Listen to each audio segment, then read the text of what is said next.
morning. It is Tuesday, March 3rd, 2015. This is your morning edition on I-24 News. Coming up later today, United States President Barack Obama calls Netanyahu's planned Congress speech a distraction from the two countries' shared goals. 30,000 Iraqi troops backed by volunteer militia fighters launch a wide-scale attack to recapture the city of Tikrit from the Islamic State organization. And later on the show, why do we need animals? Well, today is World Wildlife Day. We will answer that question for you with the help of some experts. Good morning, I'm Yael Levi, and we start today in the United States. Just hours before Israeli Prime Minister Benjamin Netanyahu is set to deliver his controversial speech to raise his concerns about an emerging nuclear deal with Iran, United States President Barack Obama gave an interview in which he criticized Netanyahu's judgment as well as that of his political rivals who issued him the invitation at such a time. Though he maintained that long-term ties between Washington and Jerusalem were unbreakable, Obama called Netanyahu's speech a distraction. Let's first have a listen. It's understandable why Israel is very concerned about Iran. We are too. But what we've consistently said is we have to stay focused on our ultimate goal, which is preventing Iran from having a nuclear weapon. Now, as a matter of policy, we think it's a mistake for the Prime Minister of any country to come to speak before Congress a few weeks before they're about to have an election. It makes it look like we are taking sides. Obama's statements came shortly after Prime Minister Netanyahu previewed his hotly disputed address to Congress today at the annual conference of American-Israeli Public Affairs Committee yesterday in D.C., in which he said that he was grateful to Mr. Obama and the United States for their support over the years and never meant to inject partisan politics into the relationship. President Obama, though, on his part, did not attend that pro-Israel lobby conference, something that American presidents usually do, nor will he meet the Israeli Prime Minister during his current visit to the American capital. And thus, upping the nerve game that seems to have been the lead-up to what appears to be the most debated speech of recent years before it was even given, all eyes are in Washington today. And to help us break this story down and make sense of all of its elements, we are joined in studio by I-24 News diplomatic correspondent Tal Shalev. Good morning to you. By the Director General of the Ministry of Strategic Affairs, Mr. Yosef Kupavasser. Good morning to you. The former director. The former, of course, and former Consul General in Los Angeles, Yaakov Dayan. Yaki, good morning to you. Good morning. And, of course, via Skype from Washington, D.C. is Times of Israel correspondent Rebecca Shimoni-Stoyle. Rebecca, good morning to you as well. Morning. Good morning. As everybody's now in place, let's take a look at the following report from the AIPAC conference yesterday, Netanyahu's speech, and break it down from there. The Prime Minister of the State of Israel, Mr. Benjamin Netanyahu. It was a taste of what's to come, an appetizer ahead of the main course. The Israeli Prime Minister ascended the podium at the annual AIPAC Policy Conference Monday to much fanfare and applause. He felt right at home. Anyone here from California? Florida? New York? The most Americanized of Israel's prime ministers worked the friendly crowd with expertise, even introducing his controversial ambassador to Washington, who received a mixed reception. A man who knows how to take the heat, Israel's ambassador to the United States, Ron Dermer. Netanyahu also put the spotlight on his wife, generally considered an unpopular figure back home. Sarah divides her time as a child psychologist, as a loving mother. Sarah, I'm so proud to have you here with me today. The Prime Minister soon turned to business, though. Tuesday's main event, his controversial speech to Congress. My speech is not intended to show any disrespect to President Obama or the esteemed office that he holds. I have great respect for both. In past years, on the side of the administration, it was American presidents, Barack Obama among them, who regularly showed up at this conference, an annual reaffirmation of the strength of the bond between the two countries. This year, the president stayed away, and Vice President Joe Biden and Secretary of State John Kerry are conspicuously out of town. The administration's representatives this year are relatively low-ranking, at least compared to the top figures, National Security Advisor Susan Rice and U.S. Ambassador to the United Nations Samantha Power. Neither are particularly popular with the AIPAC crowd. The bond between the United States and Israel is still a national commitment. It should never be a partisan matter. This sentiment was echoed by the Prime Minister himself. The last thing that I would want is for Israel to become a partisan issue. And I regret that some people have misperceived my visit here this week as doing that. A conciliatory tone, perhaps, but Netanyahu remained firm on the issue that has brought him to Washington, Iran. No more. The days when the Jewish people are passive in the face of threats to annihilate us, those days are over. Towards the end of his speech, the Prime Minister attempted to ease concerns over strains in U.S.-Israeli relations that have reached a peak with a dispute over Tuesday's speech. Despite occasional disagreements, the friendship between America and Israel grew stronger and stronger, decade after decade. And our friendship will weather the current disagreement as well to grow even stronger in the future. Netanyahu is probably right on that count, but some are wondering whether his political career will also withstand the current disagreement.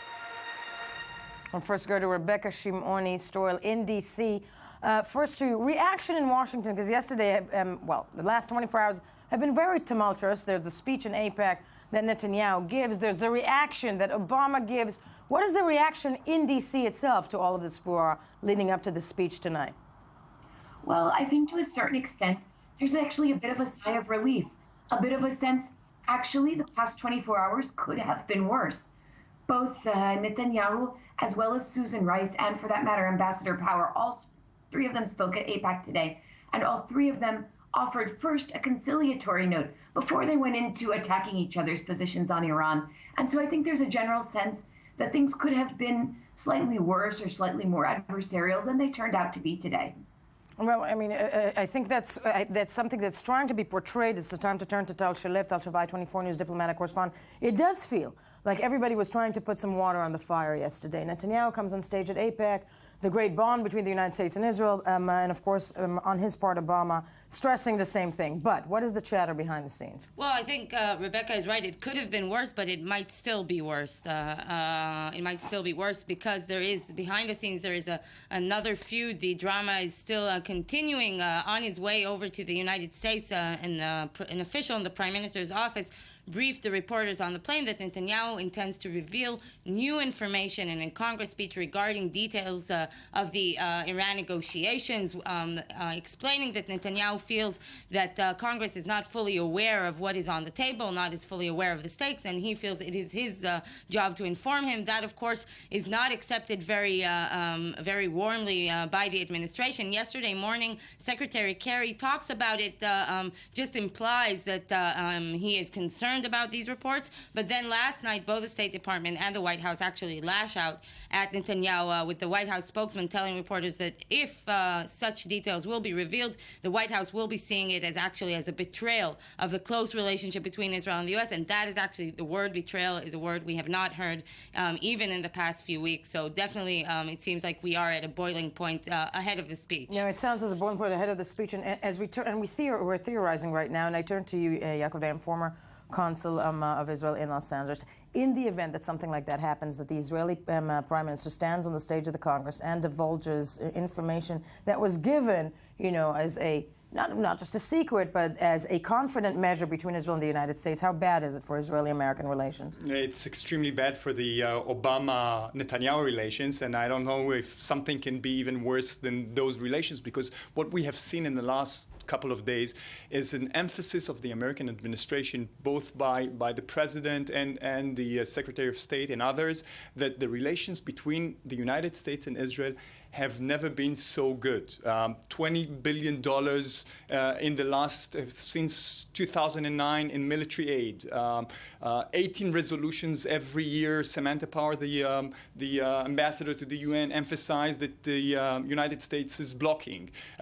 Kerry just now in Geneva in the Human Rights Council said that you have to stop bashing Israel. So what they are emphasizing is that the rift is not between Israel and the United States. The rift is between Obama and Netanyahu, or between Obama administration and Netanyahu. This is the emphasis. And there is a strategic difference between the Obama administration and Israel on the Iranian agreement. But No, go ahead. No, so what I'm saying is that no doubt, if they are frightened that Netanyahu is going to say things today in the Congress from within the negotiations that have never been published before, and that might damage the progress in those negotiations, and they want to stop it as much as they can. No, well, whether he does or does not, I think you touched on the main point, whether he brings out information which, would be the detriment that Israel found out in secret. But strategically speaking, and for that, the perfect time to turn to you, Mr. Kupavar, strategically speaking, Dianne Feinstein, the Democratic senator from California, reacted actually to things that Prime Minister Benjamin Netanyahu said yesterday, basically saying that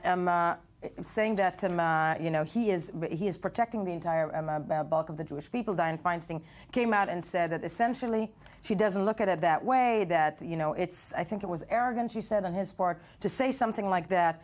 So in that respect, strategically speaking, first of all, the Israeli Prime Minister and the Jewish community in the United States and the Jewish senator in the United States, isn't that destabilizing also the relationship between the Israeli Prime Minister and parts of the Jewish community, the Jewish lobby? There are all kinds of differences of opinion between different parts of the Jewish people.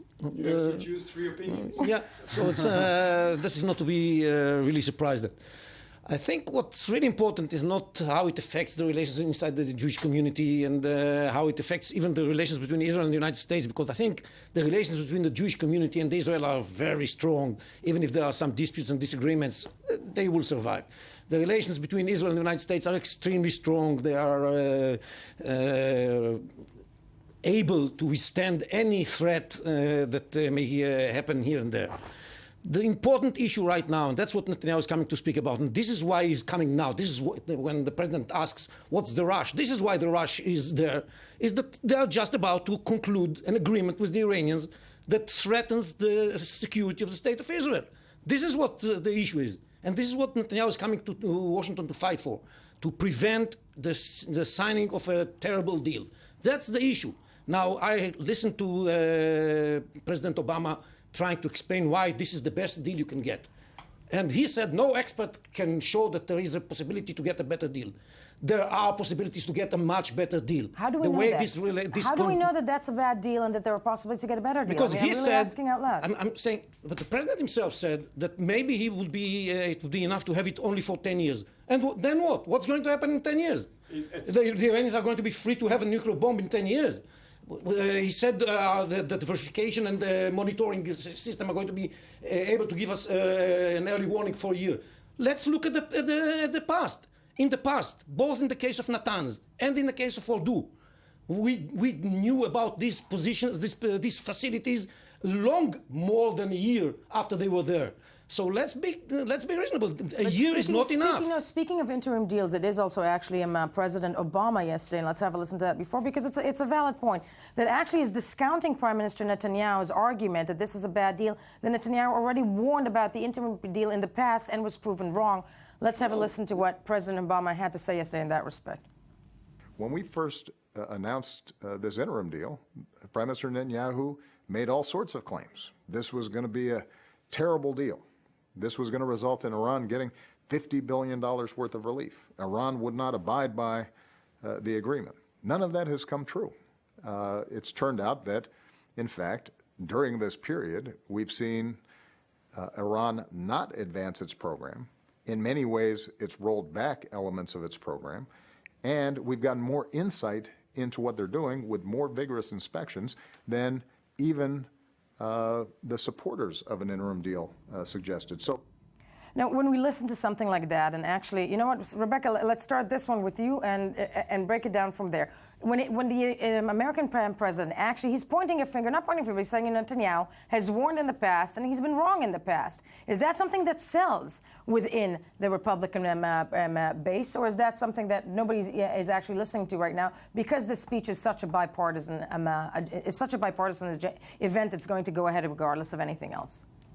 Well, I think we can break that down in a number of ways. Certainly the line about Netanyahu having been wrong in the past is one that we've been hearing an awful lot of in Washington this week. We also heard about Netanyahu's support, I think, of the war in Iraq, which is an extremely unpopular thing to be on the record supporting these days. So that's definitely been a line that we've been hearing increasingly this week, to kind of discount the argument without actually fighting over the details, right? To discredit the source themselves. But I think it's very interesting. I have a Gallup poll in front of me from today that shows that 45% of Americans see Netanyahu favorably, and that his favorable rating has actually increased by about 10 points in the past 3 years. And so is this message selling of discrediting Netanyahu as a source rather than engaging with him on a point-to-point basis? Perhaps not. Of course, we do see a large support gap between support for Netanyahu among Democrats and support for Netanyahu among Republicans. It's perhaps not surprising that his support among Republicans is much higher. But still, I think it's important to note that the idea of kind of attacking his general credibility might not have as much traction as the White House might hope that they'll get out of it. Would you agree, Talchalem? Because you're nodding. Yeah. Just to get back to the previous point, I think that while many in Israel and in the U.S., probably in the Jewish community for sure, agree with Netanyahu and Mr. Kopouvras's perception of the emerging deal, that it is a bad deal. It does seem to be a bad deal. The question is about the way to work against it and how Netanyahu has worked against it. Has this been the wisest way to try and counter this deal? Wouldn't it be better to engage in a quiet dialogue with the White House, who is in charge of the deal, instead of getting to Congress? Netanyahu says the White House isn't listening and that he has to go to Congress. And probably Mr. Dayan will be able to speak about this more. But for the Jewish community, this past month, and AIPAC was very warm yesterday. That's true. Netanyahu has a home audience there. But there is a question here that many of them feel that Netanyahu has made them have to choose between Netanyahu and between the president, and the disrespect to the president is something that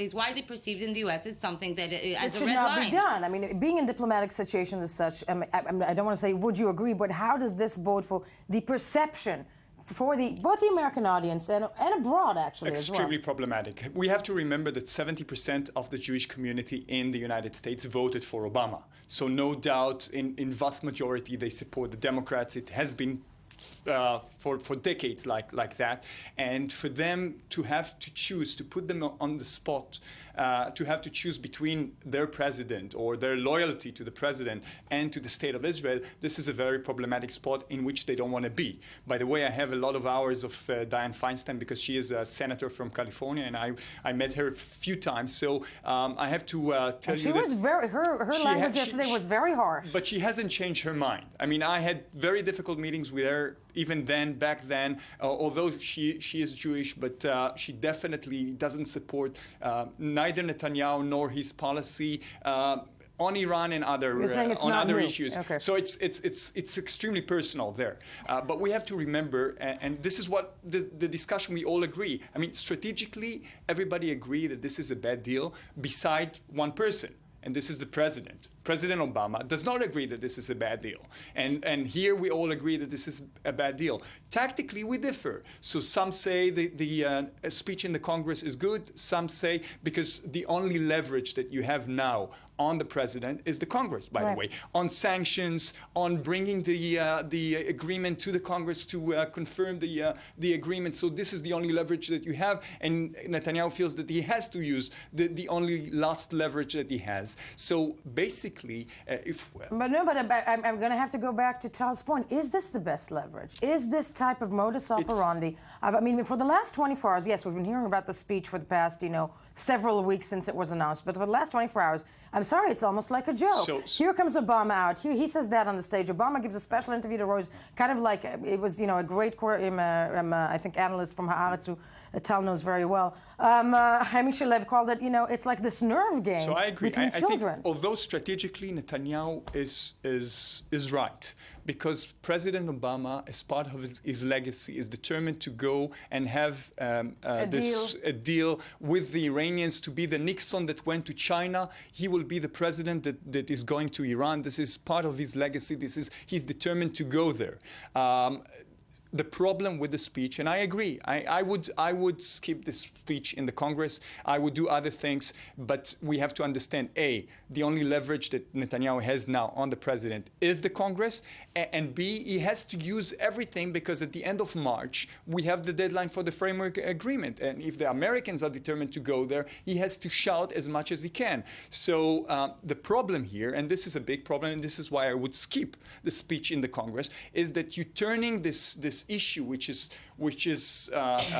so substantial, so existential for Israel, you turn it into a political thing, and the asset, or the biggest asset that Israel has in the United States, is the bipartisan support. And once you turn it to a Republican debate between Republicans and Democrats, you might lose something. But nevertheless, we have to remember that we have a problem here with the policy of the American president, and this is the issue. Now, everybody's remembering that, and I think even the Americans yesterday said, I believe, Rebecca, you'll correct me if I'm wrong, that, the main issue is a nuclear Iran. Everybody's trying to bring that back into the table. But Mr. Kupperfuss, I want to actually ask you this. It is also no secret that the Israeli elections are approximately almost 2 weeks away. 2 weeks away, yeah. And, the Americans are pushing the agenda, on behalf of Obama, that this is not only a partisan move on the side of the Israeli prime minister, but he wants the photo op of standing on a stage and having Americans clap their hands at what he has to say.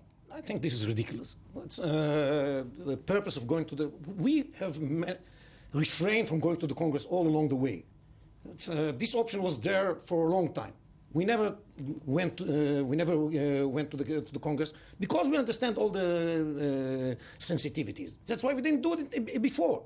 But now, when just by incident the framework is going to be agreed upon in the end of March, and this happens to take place so close to the elections in Israel, it is the time that you have to use all the tools you have.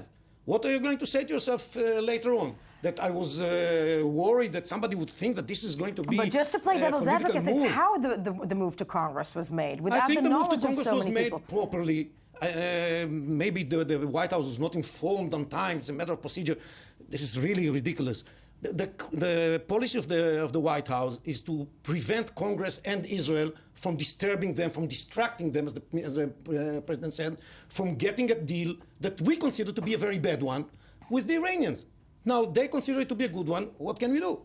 We tried to convince them this is a bad deal. We failed in convincing the White House that this is a bad deal. We heard President Obama this morning. He's not convinced that this is a bad deal. We are convinced that this is a bad deal. But speaking now, in Congress, by the way, I must disagree with what was said here. In Congress, the Democrats are just like the Republicans, unhappy with this deal. There's no Democrat that has spoken in favor of this deal. They're unhappy with the speech. I didn't say that they are unhappy with the speech. Yes, speech. But our problem is not the speech. Our problem is the deal. And the Democrats are against this deal. The letter sent to President Obama from Congress is half Democrat, half Republican, at the end of the day, calling for the president to bring the deal to Congress to be discussed before it is acted upon. But at the end of the day, Mr. Kupperwasser, you have to remember and to ask yourself whether this move is going to help or not. And that we shall see yes, afterwards. And this is the result, and whether we are going to see that. I'm saying that Netanyahu's speeches on the Iranian issue were extremely important. Yes. Now, the notion that we had yesterday that speeches are not going to have an impact. Speeches do have impact. That's a great question, actually. Rebecca Shimoni still with us from Washington. Do we think, putting all the bipartisan issues aside, because there are many in this, it's how this Congress speech came to be, whatnot, can it make a dent in the foreign policy of the United States and shift when it comes to the P5+1 talks with the Iranians? Can it really make a dent?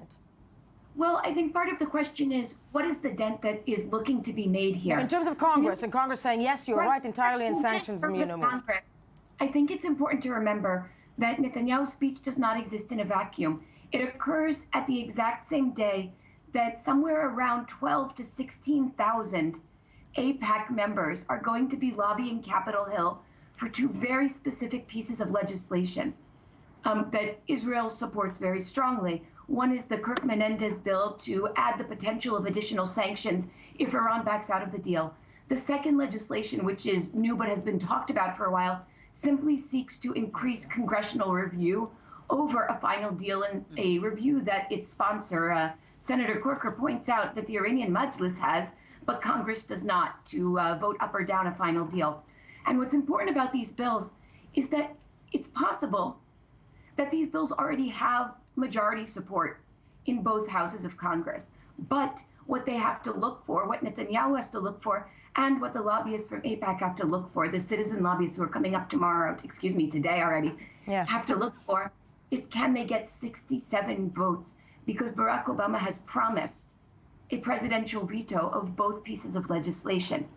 That raises the stakes very high, and it makes it obviously a larger challenge for both Netanyahu and for AIPAC. Now, what has happened, of course, and I would go back to the question of, so who does like this deal and who doesn't go like this deal?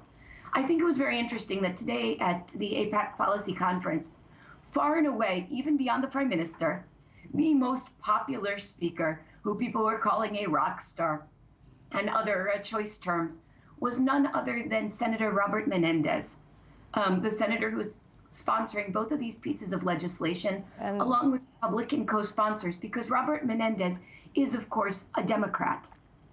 And I think it's important to remember that part of what we've seen is not the Democrats necessarily saying we are opposed to Israel's position or we are opposed to Robert Menendez's legislation. Quite the contrary.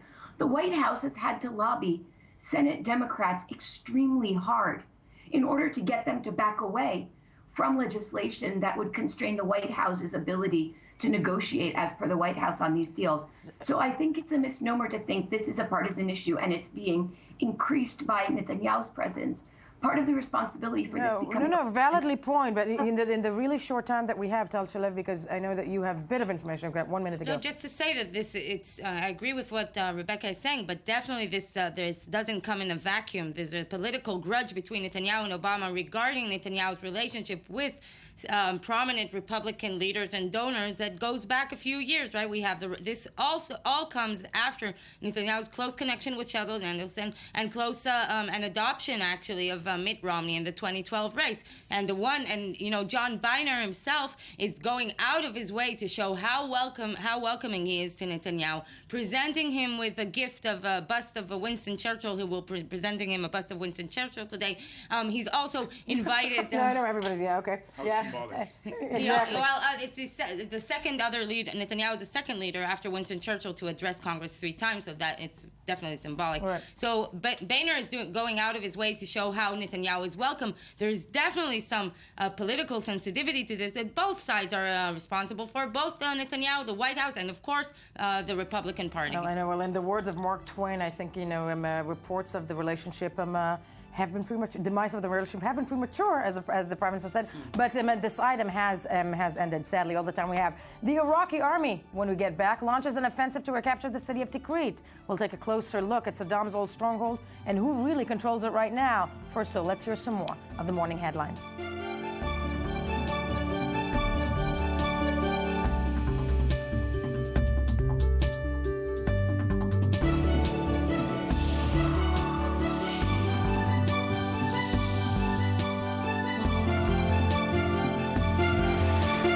Good morning, and thank you for staying with us on this.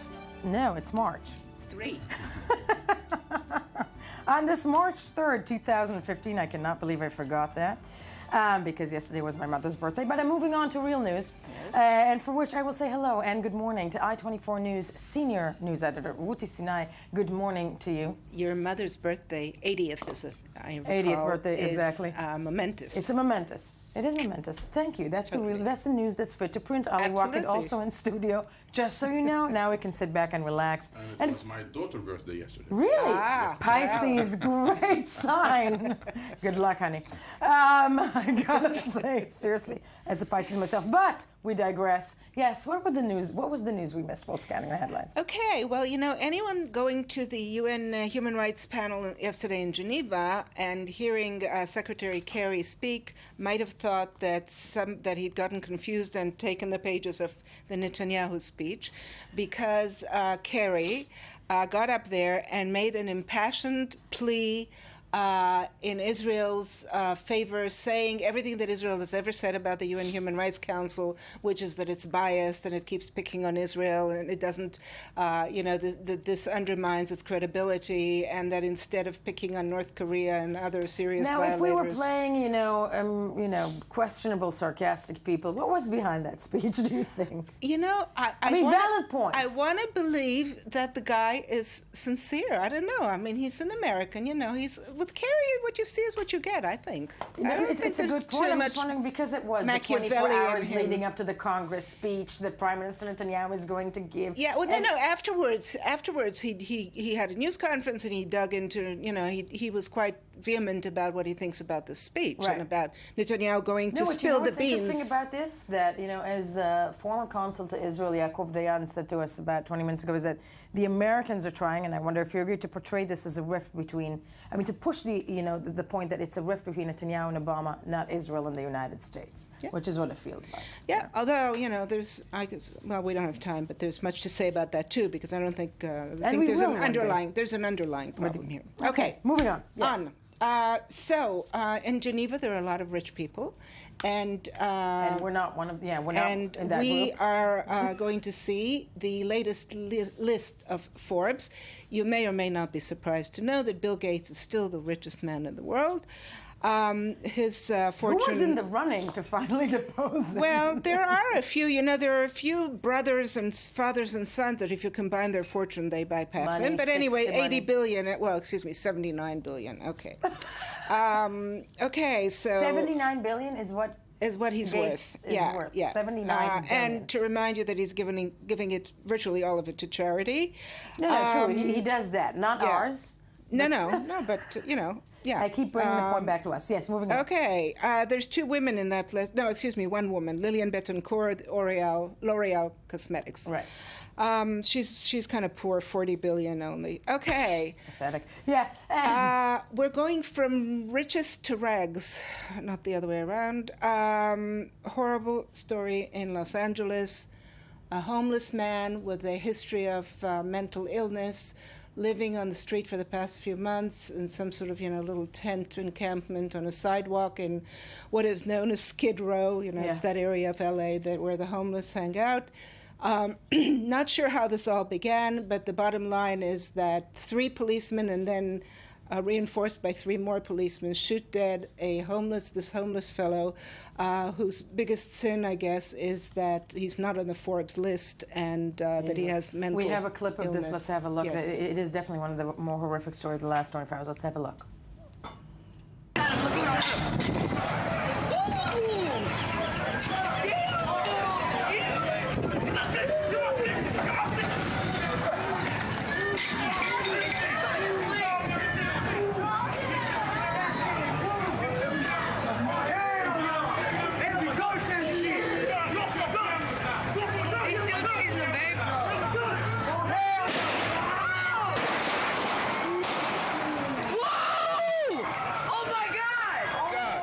Five shots. 5 shots. That's an execution. Yeah, it's an execution. There was no gun found at the site. The police claimed they thought he had a gun. Didn't have a gun. Of course, it was black. And we think we have it bad living in the Middle East. Yes. Okay, speaking of tents, but different kinds of tents. Israel in 2011 had a massive social protest, 400,000 people coming out into the streets, talking about, cost of living, cost of housing, and something needs to be done. A very well-meaning and a young man, well, not so young, 40 years old, who can't afford to buy an apartment, although both he and his wife work, decided to celebrate his 40th birthday with an effort to reignite this 2011 protest, set up a few tents on Rothschild Boulevard, which is Tel Aviv's kind of upscale, very swanky boulevard. I don't know if it's going anywhere. I think it's it's not going. I have to say, he did say yesterday. I mean, the man behind this said that it's going well the first day. Personally, I was there with my kids yesterday. It's a series of about 4 tents. It feels very much campaignish. Yeah. To me, it just I don't know how you felt. To me, it was very sad because of that momentum that was back in 2011, and it feels very much missed. Yeah, But that's, I agree with you. I think it's a bit pathetic, and obviously, intended to ahead of the elections. Ahead of the elections, exactly. To focus. Meanwhile, many people do have a hard time making rent or the guy has a totally valid point. It just doesn't seem to register with him. Yes. Okay, speaking of people who are somewhat down and out, but in this case not letting themselves, be totally downtrodden, they're Finland's Eurovision entries. They are a group of musicians with Down syndrome. And they're going in with some heavy metal song to represent. With a heavy metal song into what has become of the Eurovision. Yeah. I'm sorry. Did you not? No, I agree with you. Come on. But think of the idea. I mean, they will represent their country. Beautiful. They've been very successful in Finland, and they're talking about they have fans, they do gigs, they want to change attitudes, and they're saying we don't want people to vote for us in the Eurovision because they feel sorry for us. Well, no, first of all, brilliant, and I'm sure they're great, and I think that's wonderful, but I wanted to spend just 10 seconds bashing it into what the Eurovision has become. Oh, yeah, go ahead. Will you agree with me? Yeah, absolutely. Right? Yeah, come on. And we loved the Eurovision. Nul point. Nul point, exactly. 0 points. Too many people Absolutely. participating. They should, but come on. How many countries now? 30-something on it? Yeah. Yes, okay. And one last one. Sweden. 30 years ago, a woman named Danuta Danielsson saw a neo-Nazi demonstration in her small town. She hid out at one of the neo-Nazis with her purse and became kind of a local hero. 30 years later, a local artist wanted to put up a statue of her showing her hitting this protester with the purse. And lo and behold, the local authorities are refusing. Why? Why? Because it sends the wrong message of violence that she's, this little old lady is hitting this, massive neo-Nazi guy with a purse. So this has created huge controversy in Sweden. As far as I'm concerned, taking political correctness. Who brought us IKEA?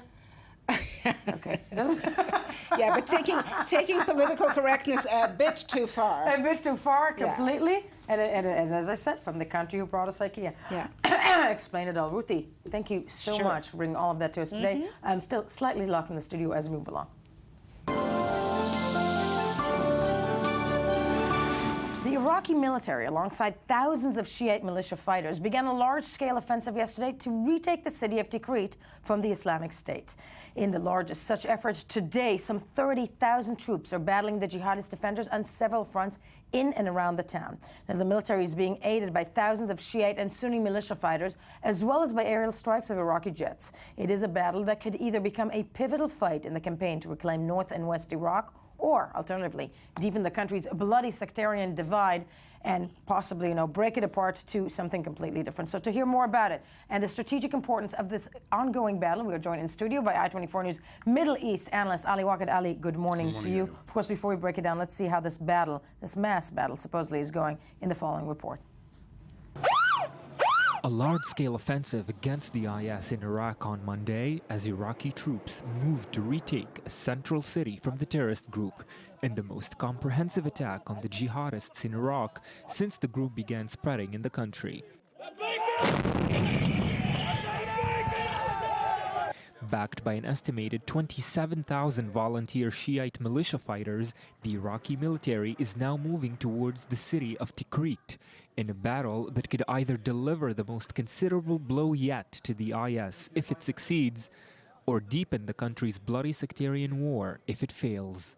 Iraqi Prime Minister Haider al-Abadi visited the forces outside of Tikrit, saying this was the 0 hour for the liberation of the city. We are here in Salah ad-Din to launch military operations in favor of the people, to liberate the people of this city from terror and the IS. In an unlikely statement that same day, al-Abadi also promised amnesty to local residents who were forced to join the IS if they lay down their arms and assist the security forces in pushing out the militants. Monday's offensive marks the third and largest attempt by Iraqi security forces to root the militants out of Tikrit. Two previous cooperation efforts between the Iraqi military and Shiite militias had failed, making Tikrit an important political and military stronghold in the fight against the IS. If the offensive succeeds, it would be the precursor to a campaign to retake the northern town of Mosul, widely seen as the Iraqi military's most important fight against the IS to date.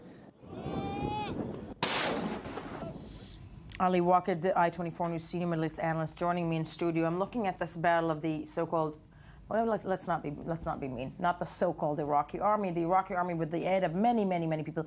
This is the battle that actually will determine if the Iraqi army can take on ISIS, isn't it?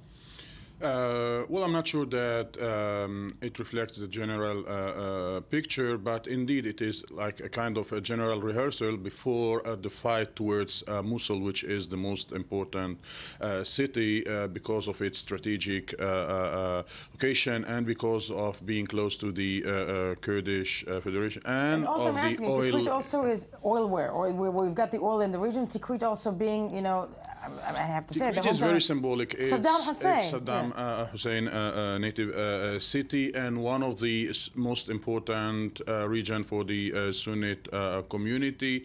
And the fact that some Sunnite elements that are anti-Islamic State are participating in this campaign is giving a very important moral support to the government that is mainly, to the Iraqi army that is mainly supported by Shiite militias who are orchestrated and led by the Iranians, and the fact that the head of Jerusalem unit in the Revolutionary Guards, Qasem Soleimani, is in person leading this campaign, and to imagine that some Sunnite elements are participating side by side with the Iraqi army in this campaign is not something regular in the Iraqi arena. In the Iraqi arena. But looking at this, okay, let's take a look at the Iraqi army that's battling this, this general rehearsal, as you described. Is this something that you think can hold when they say that Shiites are fighting next to Kurds, et cetera, et cetera?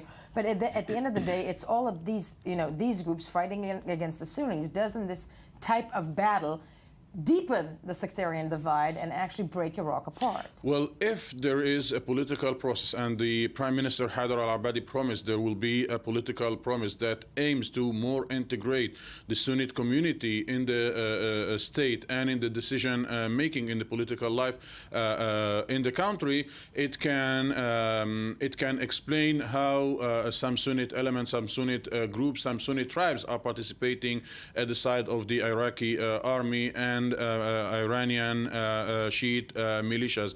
But if once again the Sunnite community will see that beyond this fight, after this battle, we are receiving more of the same, which means a very strong and clear hegemony of the Shiite community over the very big Sunnite minority in the country, there is no problem for the Islamic State or other affiliated groups to Al-Qaeda or any group to reorganize itself once again against the Iraqi state and against the Iraqi army. And we saw these scenarios happening last summer.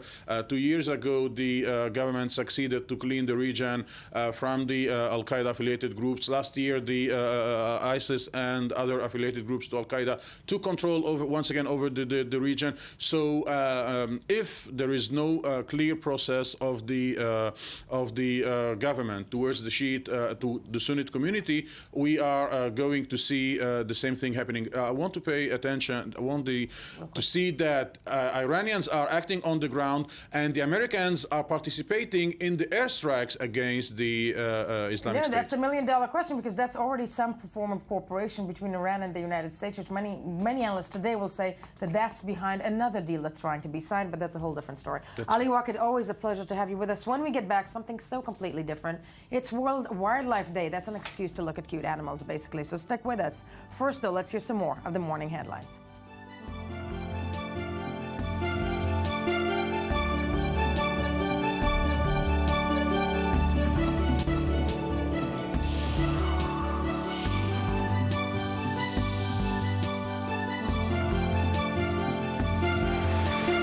Welcome back. It is still Tuesday, March 3rd, 2015. This is still the morning edition. I am still your Elavi, last I checked. And the next topic is fun. By the way, it is March 3rd. It was my birthday last week, as well as Daniel Ziri's, who's also in studio. Well, you're very unlucky, I'm though. very- yeah, I know, 29th I'm of very February, I mean... I'm a leap year baby. Here I diverted the conversation. Or very lucky. Or very You can lucky. see it that way. I diverted the conversation back to myself, as I tend to do. And But your mother's was yesterday. was yesterday. My mother is 80. Yes. But we're not talking about that. Yeah, we're here for the animals. Here we go. So, the next topic will surely bring a smile to your faces because if you're an animal lover or not, you're going to love this one. Today, March 3rd, is not just a day after my birthday, my mom's, Daniel's, Purim, bizarre holiday. It is the United Nations World Wildlife Day. Yes. Dedicated to the celebration of nature's most beautiful and diverse creatures, but also set to remind all of us of the pressing need to take action against wildlife crime, hunting, poaching, illegal trade, and the destruction of natural habitats, which sadly we as humans tend to do. So to discuss the significance of this day and what can be done in terms of awareness and conversation, and yes, to also ooh and ah at some super cute animal visuals, I'm very happy to have with me in studio two lovely ladies who've dedicated their careers to nature. Environmental journalist Iraqi Troops, our guru and mama when it comes to anything environmental. Good morning to you. And wildlife photographer Daphna Benoon. Daphna, good morning. I wish I had your job. But first, let's discuss what this all means. Wildlife Day. Neta, what is it? Okay, so this is the second year we are mentioning it. The UN has declared it. It's after the day in 1973 there was a convention for international taking care of animals, and they've decided 3 years ago to actually mention it all around the world, all places around the globe, and to actually give also funds for it. And every year there's a different theme. This year's theme is protecting sites under wildlife where wildlife reside, and it's really important because, for example, forests, it's a place for many we've been different we've been species. destroying the forests Biodiversity, systematically. yes. Yeah. So biodiversity is the word today that everybody is the buzzword that everybody is saying. It's very sad. It's also a very sad day, but there's I was about to say, hope. as much as we love it, when we look at these amazing creatures. Yeah. This, essentially, I don't even know what that is. It's oryx. It's called. It's a kind of antelope, and what we see now is it's on the shore of Abu Dhabi. There is a huge natural reserve. This rich Qatari guy decided to save animals, and he's been doing it for 20 years, and they're actually very happy there. And tourists can come but not touch, and it's a really beautiful natural reserve in the desert, and we wish them all the best of luck and to continue this way. So there are also success stories like that, but there's also, we should remember that humankind is sitting or living in 70% of Earth, and we live, very few place for animals, and when it comes to at a day of awareness like that, like we're looking at pandas. Come on. So pandas are the symbol of wildlife, extinction. How many are left in the world? I mean, 2,000, less than 2,000, but it's increased than last year. There were 7,750. So 250 more. Yeah. The problem with pandas is that they live in a very specific area, bamboo forests. They are very cute. As you can see, they're the rarest bear in the world, and the females can conceive only 3 days a year. So this is the problem, and China is doing... Daphna wants to jump in. Go ahead. And China realized that it's a tourist... it's a tourist. Yeah. Well, attraction. That's a good thing, because China, I have to say, don't have a good history or record or track record of taking care of animals. Yeah, that's true. And that's putting it mildly. Yeah. But you wanted to say, and first of all, I love your job. Tell us, but jump in. Well, I'm a wildlife photographer, and just saying about pandas, well, they're not practically a bear, but they're because they eat leaves. They're not carnivores. Yes, that's true. So not only that, they're not bears. They're a cousin. They're a cousin. Yes. And like koala. Koala is not a bear. So they're even more than Which vegan. we know is a huge trend right now, vegan, vegetarian. So they picked up. They picked up. Maybe that's why they're so popular. Exactly. But because they're so trendy. They're so trendy. But when it comes to animals that are in danger, just like the pandas, who else? Actually, all the mammals and elephants. 35,000 animals were killed. Elephants were killed in 2014 for their tusks. It's really sad. This ivory market is produced. It's like 8 million billion dollars, market. It's very, very sad, mostly in Asia. Mostly in Asia, and it's something that continues daily. Yeah, also humpback whales, it's a really nice story because their numbers decreased in 90% during the past century, during the past 20 years. And during the past 5 years, there are really, really big conservation programs, and they're actually succeeding. They're succeeding. Yeah, It's working. and So they're if you back. put 'em... And also the eagle, you know, the symbol of the U.S. Yeah. The bald eagle. So he's also coming back thanks to conservation I plans. mean, all of you are too young. When we say the bald eagle is coming back, all that comes to my mind is the Muppet Show. But I gotta say, definitely though, I want to talk a little bit about what you do. You're a wildlife photographer, which means that you, I mean, physically, you go in and you do that thing. Yeah, she was saying about natural habitats. It's so difficult to get the natural habitats where the wildlife live, where there's no people that actually look after them, and that's what I look for usually, to try and get as close as I can in the natural habitat. In the natural, and we have a short clip showing that voodoo that you do so well. Let's take a look for a second.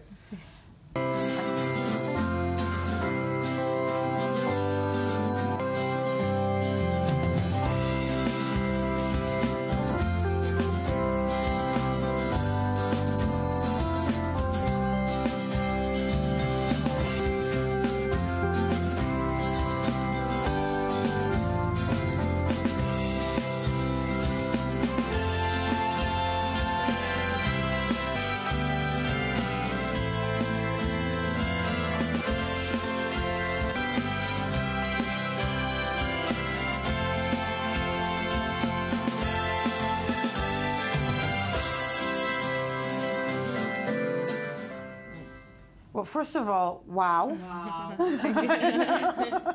What are we doing here in the studio? Exactly.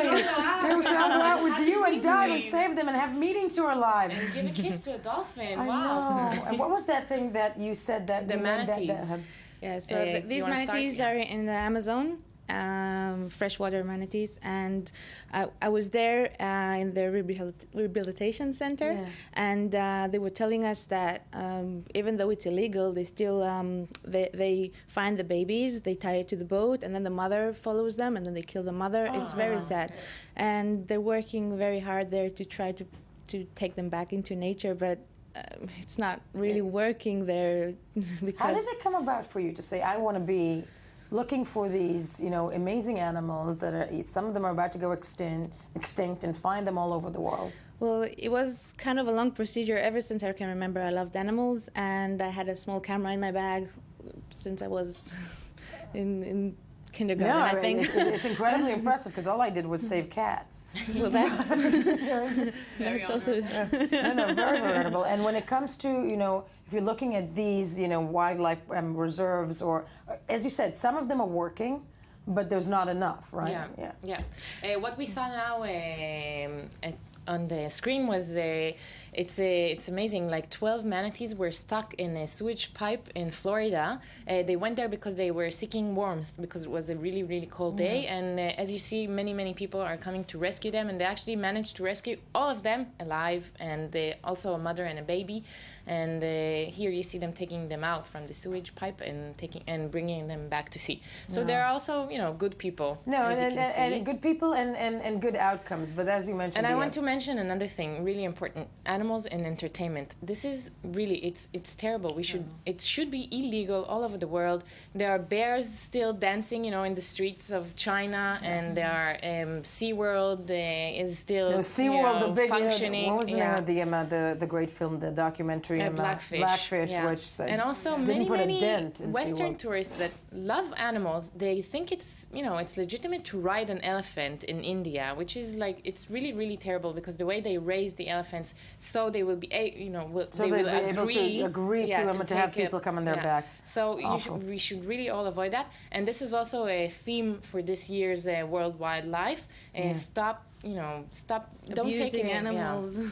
And don't take tours, like for example, you take a tour in the short time that includes that in the short time we have, because we mentioned panda in the beginning. Yeah, that's what I try to do in my line of duty.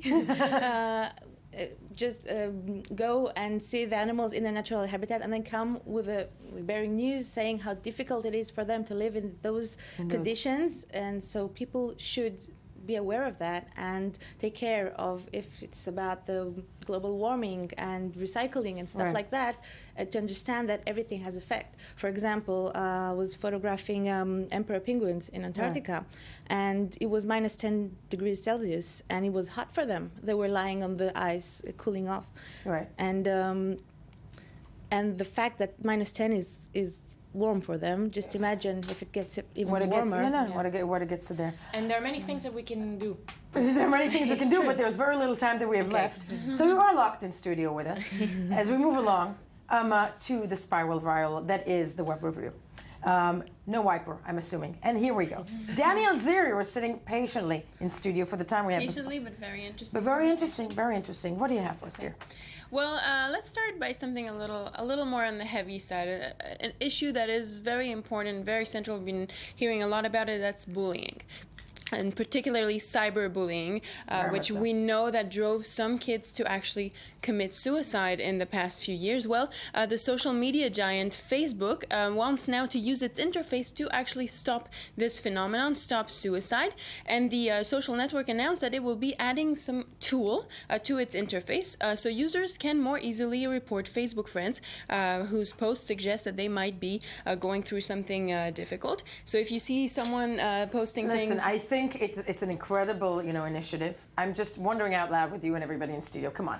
I mean, how many times do we... It's an algorithm, right? It's an algorithm that if you feel that somebody has posted too many things, that you can... But, Facebook is the place where people constantly post things of, how... Right. I think, it's sort of a way for Facebook to also clear its conscience. Exactly. And say, okay, we're doing something to help that, because the primary tool for bullying today is Facebook. So that's important. So basically, if you see your friend posting things that seem that he might be in a bad place, report it to Facebook, then they send him a message offering to either reach out to a friend or a helpline worker. And what about the algorithm that stops bullying? That's what I'm wondering about. Yeah. What about politicians? Their pages are also... Yeah, very depressing. I know. Very depressing. Well, as I said, a way for Facebook to also kind of clear its conscience about that. Moving along. Moving to fashion. Yes. We all love that. So the designer Zach Posen, who's Jewish, by the way, has been, and you'll understand why I'm saying that in a minute, has been asked to help revive the iconic Charles James brand. If you remember, Charles James was a British-born designer. He was known for sculptural ball gowns, very architectural fashion. True master of fashion, according to people who know the industry much better than me. Right. He died in 1978, and an exhibit of his work actually was displayed at the MoMA in New York last year, and the person who asked Zach Posen to do that is also Jewish, so you see it's an affair. It's an affair. It's a Jewish conspiracy. And that's Hollywood producer Harvey Weinstein, who asked him to take that. He actually bought the company and asked Zach Posen to continue on and revive that company. Why don't all those Jews save pandas? They really should. They should. Yeah, so I just spoke Hebrew. Yes. Well, and we're staying in fashion, if you will. I need to ask you guys, what color is the dress? Yes. Thank you. What color is the dress? I go for the gold and white. Really? No, I see it blue and black. Daphne, I'm glad you're sincere, because I have to tell you, okay? First of all, what is this phenomenon? My Facebook post was about to come out as I'm about to kill myself if somebody doesn't stop doing this. Well, it was actually on the day of my birthday, Friday. I woke up and the only thing I could see, more than my birthday wishes on my Facebook post, it was actually that. And not only that, I'm going to connect this politically right now in the short time we have.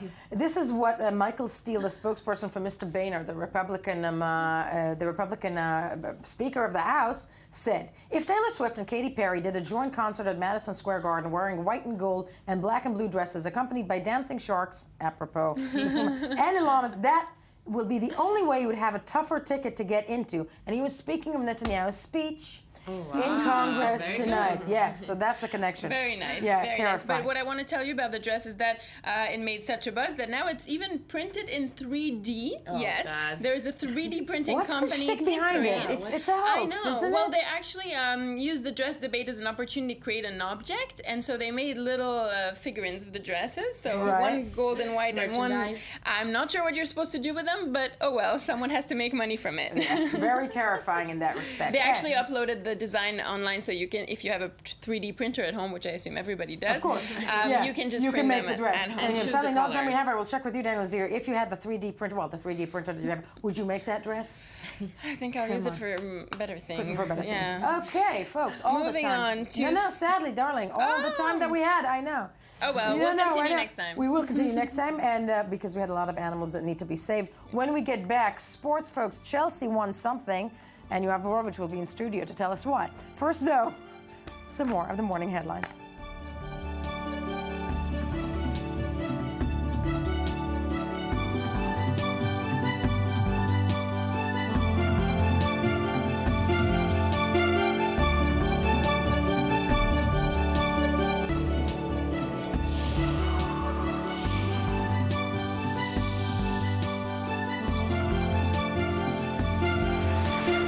Good morning, and thank you for staying with us. I-24 News Morning Edition on this March 3rd, 2015, a very, very, very important day. Benjamin Netanyahu will be giving a speech at the end of this day, if you're living in the Middle East, in Congress, warning against a nuclear Iran or a deal with a nuclear Iran, but that doesn't matter, because who we have in studio with us today is much more important. Just put you on the spot there. Yes, we are joined in studio by Zula, CMO. Correct. Am I right in saying that? I'm putting you on the spot. That's okay. Zula, CMO. You are also tech, and one second, introduce yourself. Just a nice guy, tech blogger, and trying to know help out in fraud. the Israeli startup Exactly. ecosystem. With anything and everything we need to know about the tech industry. And what do you have for me today? There's a lot going on. Shoot. Well, real-time news. There's a new Israeli app called Meerkat. It's an interesting name. Okay. Which enables you to live stream yourself video over Twitter. I actually just did a nice tour of the studio here to my Twitter followers. And the truth is, it's an Israeli company called Yevo that was funded by Aleph VC, one of the top investors in Israel. And they repositioned the company. They released an app called Air. And then a couple of days ago, they released this new app called Meerkat as an experiment, and it's going. And it doesn't. And when you say it enables you to do a virtual walk around this, just like a virtual walk of what, like live tweet stream where, yourself, live stream yourself, video. Where you're at, just like it's as if I'm turning the camera on myself. What's the difference between that and, let's say, Skyping yourself, or it's something, what makes it easier? This isn't a two-way conversation. This is, I'm live streaming and people are watching. If anybody's interested in following you and watching you, you can live stream yourself. I mean, there are other apps that do it. There are many apps that do it. There's Ustream. There's many things that do it. No, very much. But basically, you're live streaming yourself. I'm turning to the other journalist in the studio, that's Yoav Borovich. That means everybody's a reporter now. Exactly. Doesn't it? Yeah. Exactly. Everybody's a reporter Exactly. now. And what's they unique took about that it, away from us as well. Exactly. Okay. What's unique about it is it's a deep integration with Twitter.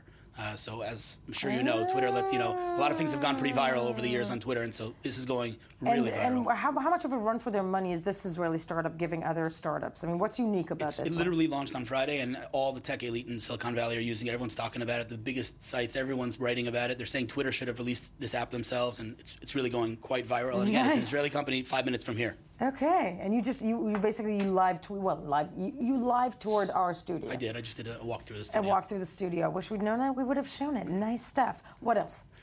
Well, there's a nice. We were talking about last time I was here. We were talking about all the big financing rounds and how we're such a small country and yet so much going on in terms of financing and acquisitions. Another Israeli company called Iron Source raised $105 million, which is quite a large round of financing, and so they're a software distribution and monetization platform. If you develop software of any kind, if it's an app or web software, you need capital in order to get it distributed, to get it monetized, and so they're a pretty big company. And again, $105 million is. That's Nobody ever gives that to us ever. Yeah. Other news, obviously, Tim Cook was here last week, the CEO of Apple, a company that's worth now I think $775 billion. Tim Cook was here, and why was he here? So he's here to open up an R&D center in Israel, which again, it's already become a cliche, but I mean, it's just truly unbelievable that. When was he here, by the way? I'm just wondering out loud. Last week. Last week, Tim Cook. Okay. End of the week, and it's. We're a small little country, again, the size of New Jersey, and we have No, Microsoft and Yahoo and AOL and Apple and everybody's, and Chemi Perez from Patango met with Tim Cook, and it was reported that he said that Tim Cook told him that he's looking for someone to represent him in, to Apple in Israel. And again, it's truly remarkable that such a huge company's were even on their radar. What is an R&D center? Pardon my complete... Research and development. Do you know that? An Israeli presence, you basically. Did. An Israeli presence. Apple's looking for an Israeli presence, which is remarkable. Yeah, it is remarkable. It's something that, something to look forward, and I think many high-tech personnel are probably, feeling very excited about the possible future employment. Yes. Iron Source, Meerkat, and Tim Cook, and what else? So the biggest news now, I think, that's going on in the world in terms of at least the mobile industry is MWC, the Mobile World Congress in Barcelona. It's the biggest mobile conference of the year. And of course, no surprises, there's a tremendous Israeli presence there. I think 140 Israeli companies are there presenting, which again, you can't say that without acknowledging how small a country we are and how strong of a presence we have. High-tech nation in many ways. Startup nation, it's unbelievable, truly unbelievable. But it really is, it's kind of shifting from startup nation to become, scale-up nation or other names that people have given it, which really big companies. Again, Iron Source is a perfect example. A couple of weeks ago, we had billions and billions of dollars of transactions in 1 month. So it's amazing to see what's going on. There's so many Israeli companies. Company we talked about a few weeks ago, Apps Flyer is there, and Iron Source is there, and DMG is there. Interactive, company where I used to work, a great company in mobile advertising, is there, and they're doing fantastic work. And really, I mean, it's more about networking, and the big companies, obviously, Samsung and all the big companies are releasing humongous and big announcements over there. Yeah.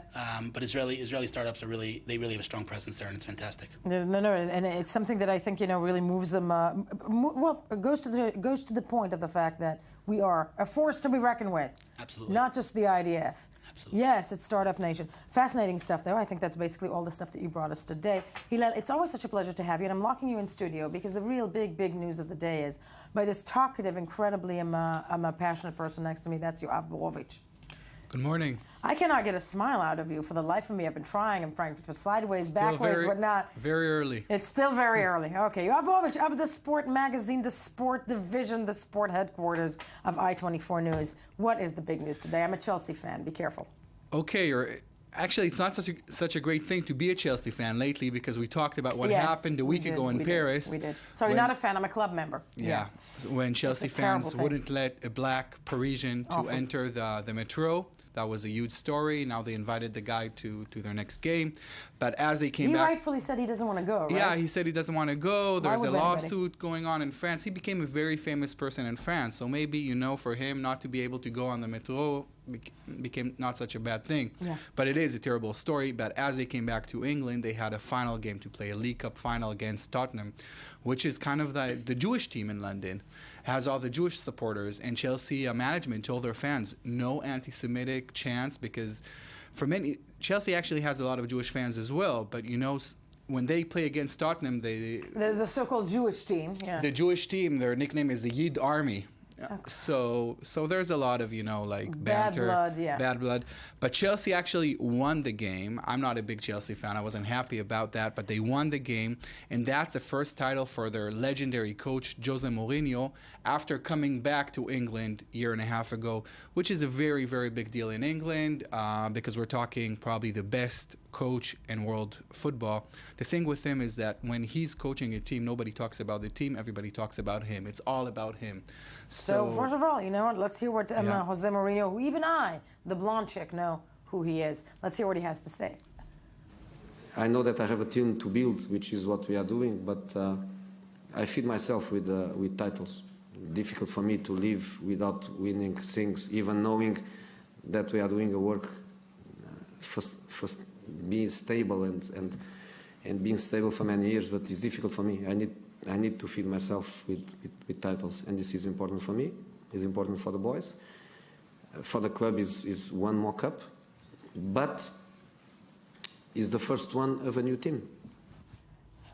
No, I have to say something. I feed myself with titles? Yes. Actually, there was... Sorry. 20 years ago, there was quite a good tennis player, an American Jewish guy, Brad Gilbert, and he had a book, an autobiography. It was called Winning Ugly. So this is the story of Jose Mourinho. The guy, you see, he never wins beautifully. And football is the beautiful game, but Chelsea always play ugly and almost always win. And when this guy comes to a final game, he doesn't care about... We can debate this for hours. Football is a beautiful game, but it's part and parcel of that game is the violence and the nature of the fans. Which of course. Sally is a horrible thing to say. I'm still stuck on I feed myself with titles. Yeah. So for him, he's like a title monster. It's true. He won so many times, and he never does it beautifully, and that's why so many people, including myself, don't really don't really like the guy, don't really appreciate the guy. But one thing you can never argue with is his success. And wherever he is, there's huge success. He's just a master of psychology, of and he creates buzz such as the one that we're sitting here discussing now. That Jose Mourinho, who, by the way, is a chick, I'll have to say, is also a very good-looking guy. Yes, he's a good-looking guy. Giving a statement such as, "I feed myself with titles." But moving along, the Spanish League race. The Spanish League race. Talking about the beautiful game, in Spain it's always beautiful because the two monster teams over there, Real Madrid and Barcelona, they don't care just for winning. They care for being the most beautiful teams in the world. They want the whole world to follow those teams, to like those teams. And lately, the race between them is just outstanding because it seemed like Real Madrid will win easily because Barcelona were really struggling. But what's happening lately is that the best player in the world, actually there are two best players in the world. One of them plays for Real, the other for Barcelona, but Ronaldo, the Real Madrid, the Real Madrid star who had a tremendous last 2 years. In the last month, since he celebrated his 30th birthday, and he celebrated the birthday at the night of losing the derby match 4-0, and still he had this huge party. So since then, there's so much criticism about that guy. How did you celebrate when you lost such a big game? And he says, I'm 30 just once in my life. But since that birthday a month ago, the guy hardly scores, doesn't play well. Real Madrid is losing a lot of points. Messi is playing amazing for Barcelona. There's only 2 points apart. So the league is going to end like in about 2 months. It's just going to be outstanding to just follow it till the end. To follow this battle of the Titans, Hillel and I will be there. Just kidding. We'll be following it closely. No, true. I mean, I love your passion. I have no idea what that is about in Spain, but we now learn. That said, okay, Dortmund, yeah, that's another interesting story in German and world football this year. Borussia Dortmund is not a huge name, but no team in the world brings more fans to the stadium than Borussia Dortmund. And talking about Dortmund is this really boring city in Germany, dreary place, no money. We've already reacted that because my family used to live there once. But yeah, actually, you are pretty right. It's kind of a... But their fans are outstanding, 85,000, as I said, per match. And the thing is that Dortmund in the last 4 years just was an amazing team. But this year, it's just been a travesty until 4 weeks ago when they started to win because people thought that Dortmund will be relegated. We can see the... No, let's take a look at the report of, the little miracle that is Dortmund. Yes. Okay, let's take a look. The fantastic comeback for the black and yellow club continues. After a catastrophic start to the season, Borussia Dortmund is finally giving their fans something to smile about. This was their 4th successive win. We must admit that they deserved to win this game. They were clearly better. Auch schon in der ersten Halbzeit waren sehr viele Torchancen auf Dortmunder Seite da. As always, 80,000 fans filled the stands of Westfalenstadion, and no one dared to miss the derby. Despite the electric atmosphere, Dortmund had to wait for the 78th minute to score. Aubameyang is known for his perfect timing, and he was at the right place at the right time once again to find the net after the defensive mistake. The striker from Gabon, along with Marco Reus, who just extended his contract with the club, are the superheroes for the fans. They may play football by day, but by night, they fight the bad guys as Batman and Robin. Aubameyang now has 10 goals this season, 5 of them coming in the last 4 matches. I had some chances in the first half, but I missed. I knew I had to be patient, and finally it came right in front of the fans. It was great. After the goal, the confidence came back, and Dortmund was then unstoppable. 2 minutes later, Gundogan makes the play from the right and finds Hedrick Mkhitaryan for his first goal of the season. I had my chances to score earlier in the season, but I never did. Maybe I was unlucky. I hope that after this goal I will score again in the next matches. Maybe I will be more relaxed now that I scored the first goal and will do it again with the help of my teammates. At this point, Schalke lost all concentration and conceded a 3rd goal late in the game. Marco Reus took advantage of the terrible mistake by the visiting goalkeeper. 3-0 was the final score, and even if Dortmund will not be champions this season, at least they won the derby. Yoav Borovich still with us. Just real quickly, other than the fact that it's an amazing conquering story about Dortmund. Explain the Batman. Yeah, the Batman. The guy said what the heck? that Aubameyang, they're strikers from Gabon, tiny country in Africa. He said before the game that winning a derby is exactly the same feeling like reaching an orgasm, and that was a huge headline in Germany. And then the guy, and then so many things to say about that. I will not. Yes. And he said just winning that derby match. They played Schalke, their most heated rivals, and after scoring their goals, he celebrates Purim like us. So he took the Batman, he just had it near the goal and he wore it. And it's a nice story because the guy's from Africa now. His best friend of the team is Marco Reus, a German guy, their big star who scored after him, and he was Robin, and we're like Batman and Robin. And it's just a nice story of reclamation there in Dortmund because everybody thought this team will be the most terrible team, and now they won the derby match, and it seems that they will stay in the first league, and they should stay. What are their chances, though, staying in it? Their chances now are better than 50%. They used to be worse, but nobody expected this game winning streak. So I think a team that has 85,000 people for every home match and is such a passion, because in that place people say the only thing we have here is the football team. Nobody cares about anything in that town besides the football team. So for a team like that to be relegated, to be out of the game, it's just like it's kind of like a tragic it's a tragic outcome. So yeah, but I love the selling points, and between that and Jose Mourinho having to feed himself for titles. And they play always nice, as opposed to Mourinho's teams are always boring. He's not boring, but his teams are. Right. So it's nice to see teams that are. This is a little bit like, it's a little bit like the shticks of American football, not the real, not the European real thing. Sports in general, sport fans in general have so much passion. And it's like me in tech. Yeah, he loves trying to. That's what we have. Together with the fact that I have no idea what you're talking about. Okay, all the time we have, folks. This show that is ending now, I-24 News Morning Edition. Don't forget to check us out on Facebook, Twitter, all those social networks, and of course, tune in tomorrow morning. We will give you the update and obviously an in-depth analysis of Prime Minister Benjamin Netanyahu's speech in Congress this evening. So tune in tomorrow and stick around for the news.